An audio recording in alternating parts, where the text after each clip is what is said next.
I love this for the Islanders, and I love it for Marshall Warren, who played in his NHL debut tonight against the Philadelphia Flyers in a game that ended up being a 4-3 loss in the shootout. Of course, there is a lot that can be improved for the Islanders, especially when you did not win a game, but in general on this channel, I'm not going to come out here and be really negative when the team loses in a shootout. Honestly, when it comes to the Islanders, and this is a bit of concern that we're going to discuss, by the time the game gets to a shootout, it feels like it's over because just how poorly they play in the shootout.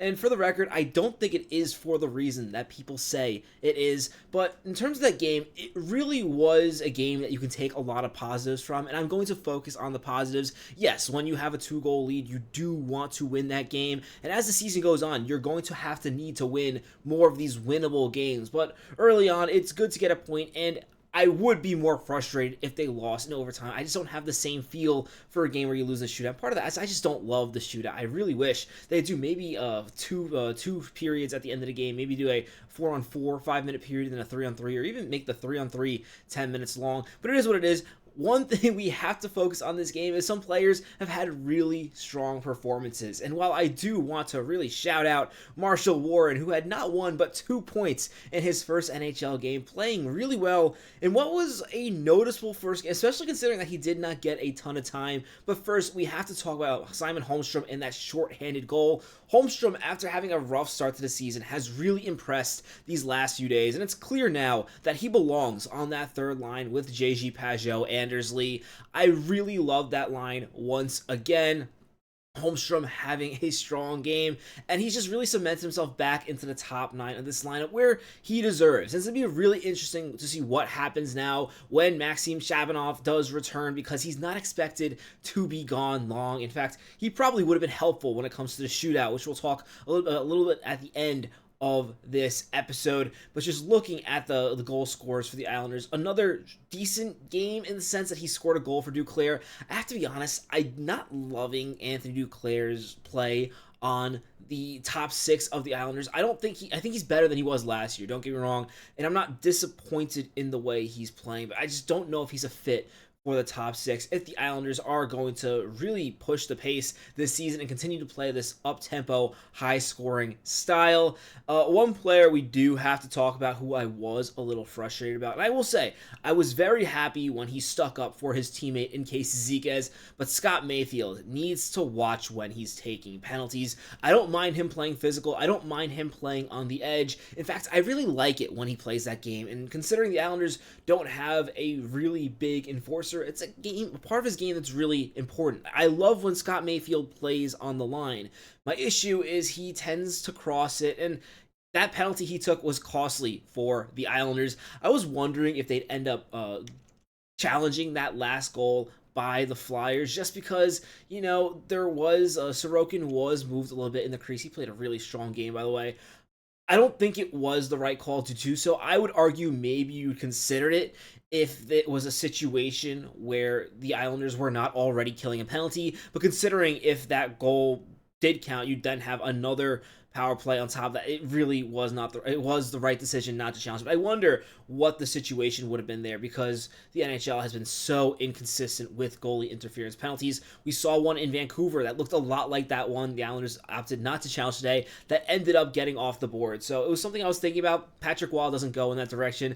And if Patrick Waugh does not think something is goaltending interference, well, I'm not going to argue with him, because he seems to have some really strong opinions on goaltending interference, challenging a lot of stuff that even I wouldn't challenge. But now, the other thing I want to focus on here is just now talking about Marshall Warren. In this game he had, Marshall Warren is 24 years old, finally had his NHL debut for the team that he grew up playing for, and he had 2 assists in this game. For a second we thought he had that goal, and I was really excited. I was a little disappointed when it was not his goal, though. If anyone else on this Islanders team needed a goal, it was Siplikov. So on the bright side, at least Siplikov got a goal, and I felt like there was a little bit more energy coming from Siplikov's play after that goal. It's going to be really interesting to see what happens with him in the lineup. Again, when we talk about that second line, he's another guy who maybe he didn't earn it as much as other players, but really wonder how he would look playing up the lineup as opposed to on the fourth line, which I don't think is a great fit for him.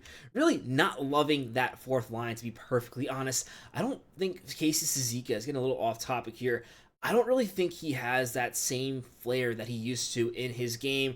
Really, I don't love him at center anymore, if that makes sense. I really want the Islanders to maybe consider Kyle McLean playing center on that line. I know a lot of fans don't love Kyle McLean's game, but he brought some energy in this game. And for everyone talking about wanting the Islanders to play more physical, again, they got out hit in this game against the Flyers, but they held their own. And one player who was really dishing out hits has been Kyle McLean. So maybe that's something the Islanders should consider. I'm not saying even take Casey Ziquez out of the lineup, but maybe it's time that he no longer plays center. I know they value his defensive game, and Casey Ziquez is one of my favorite players for the Islanders of all time. I'm not hating against him. It's just I don't know if he really has that flash they're looking for in the fourth line. And considering some of the other lines are going really well, that is one I'm starting to really hone in on. But Marshall Warren, it was not a goal, still got 2 assists. And when you consider that he only played 11 minutes in this game, he really made himself known. I thought Marshall Warren played really strong today. He was a +1.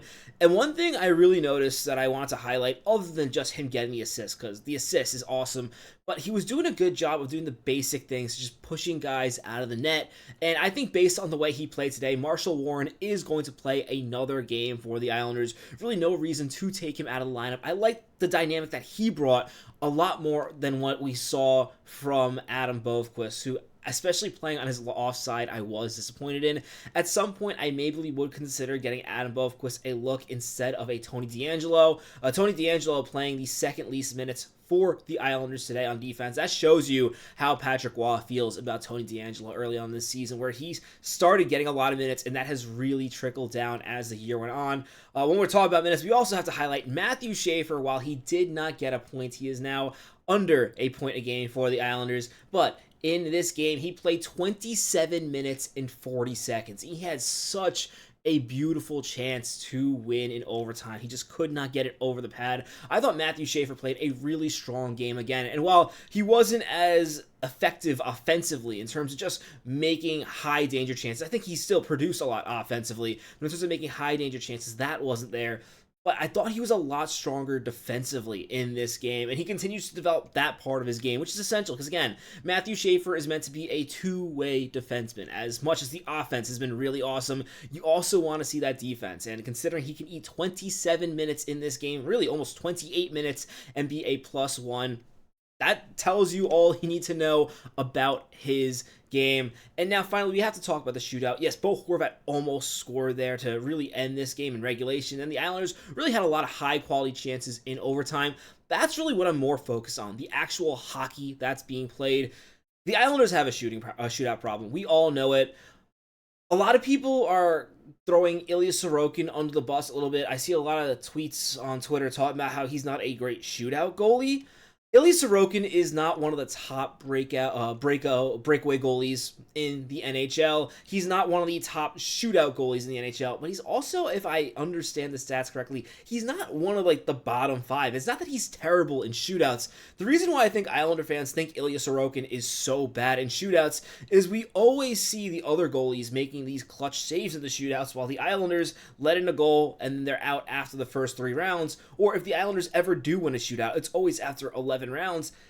The issue with that is the problem with the Islanders in the shootout is their shootout percentages are terrible. You look at the top forwards on the Islanders and you compare them to who the Philadelphia Flyers had shooting. Zegras had a 62% after this game. Bo Horvat is a 30%, and he's the highest on the team. Mathew Barzal didn't shoot today, but he has a 21%. Holmstrom with a really beautiful goal. Gotta highlight that too. I was talking about his shorthanded goal. Almost forgot he also had a goal on the shootout. And while we're talking about Holmstrom, I also saw this stat that's so far for the Islanders is for people questioning about his all-around game. He is one of the few Islanders who kill the penalties who has not been out for a single goal on the penalty kill this season. That's definitely notable. But beyond them, Anthony Duclair is a career 19% shooter. You can maybe criticize Patrick Waugh going with Anthony Duclair rather than Mathew Barzal, but we've seen Barzal miss terribly in the shootout in the past. It's something the Islanders are not good at, and it's not a concern to me in the sense where I don't think you should build your team or try to improve your team to be better in the shootout. Ideally, if you have a shootout problem, the way to solve it is not going to the shootout. And while we don't want to see the Islanders go to too many shootouts this season, considering it is the first one so far, I'm not going to make a big deal out of it. This is the one game where it's a shame that Shabanov was not in the lineup, because he is somebody who can bring a lot more flash to the shootout, potentially have the Islanders win more of them. Because again, you were looking at the Flyers' shootout percentages. The lowest one for them was Bobby Brink, and he would be one of the better shooters on the Islanders. And I think that's the reason why they lose a lot of shootouts. Everyone likes to blame Ilya Sorokin. If you think about it, before Ilya Sorokin was bad at shootouts, Varlamov was bad at shootouts. And before that, Robin Lehner was bad at shootouts. And before that, Thomas Greiss was bad at shootouts. And before that, Yaroslav Halak was bad at shootouts. What do all these goaltenders have in common? They played in front of a team that, well, just is not that good at shootouts. And the one thing I do wonder on ending this video, it's strange with Barzal for me, because he's so good at breakaways in the game motion. I would really like to see the NHL. You look around the league and look at what other teams do that works in the shootout. While I hate it for the game because it looks so awful, a lot of these teams are scoring by having players skate really slow to freeze up the goaltender and then just make a quick move and take a shot. That seems to be the most effective way to score on the shootout. And we saw a little bit of that with Zegras, really slowing it up, kind of like a video game player before he shot on Sorokin. And then you compare that to the way the Islanders come in, where they skate in full speed. Sometimes they fumble the puck because they're going so fast. Anthony Duclair skated right into the goaltender. And I know I'm harping on shootouts after I said I would not talk about it in too much detail, but I'd like to see the Islanders really change up the way, as a team, that the way they attack the shootout. Because what they're doing, I mean, anything they try cannot be worse than the Islanders already are in the shootout. Again, I feel like games are already over once they get to the shootout. I almost feel like at the end of the game, the Flyers were just trying to get that overtime to a shootout because they knew they would have an advantage there. But that's going to do it for this episode of Islanders Digest. Let me know in the comments what you thought about this game. I know it was a loss, but considering it happened, it doesn't really feel like a loss. I think the Islanders played pretty well in this game. Of course, you want to be better than the Flyers, especially considering they are supposed to be a team that isn't as competitive. Well, they are kind of in that same group with the Islanders. You'd like to see the Islanders be better than the Flyers, but losing this, I don't think that necessarily makes the Flyers a better team. I think the Islanders had a better effort, but I'd love to know what you thought about this game. As always, if you haven't already, be sure to subscribe to the channel. I'm your host, Patrick Nilan. Catch you on the next episode of Islanders Digest. Let's go, Islanders.